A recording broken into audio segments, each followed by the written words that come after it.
ce n'est pas une invention, c'est une découverte, un hasard, une étincelle. Mais cette étincelle a embrasé l'histoire de toute l'humanité. Bien avant les pyramides, bien avant les villes, et même avant l'écriture, nos ancêtres ont rencontré un pouvoir aussi fascinant que terrifiant.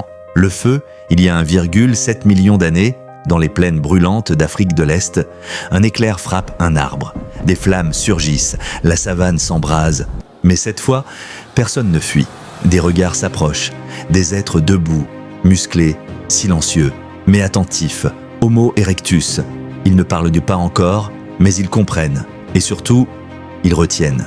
Ce feu, ils ne savent pas le créer, mais ils le nourrissent. Ils le protègent, comme un trésor vivant, parce qu'ils ont compris une chose essentielle. Le feu change tout. Il éclaire la nuit, il éloigne les prédateurs, il rend la viande tendre et plus facile à digérer. Et en mangeant cuit, leur mâchoire change, leur ventre se repose et leur cerveau grandissent. Le soir venu, autour de ce feu, ils se rassemblent.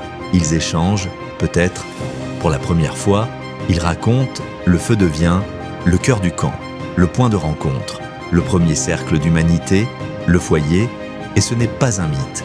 Les preuves sont là, à Olduvai, en Tanzanie, à Kobifora, au Kenya, à Gesher Benot Yaakov, en Israël.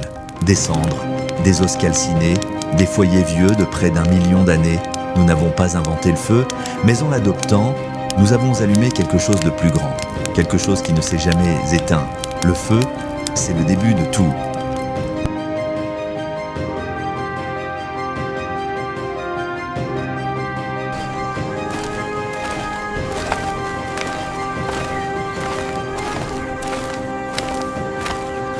Grunts and shouts!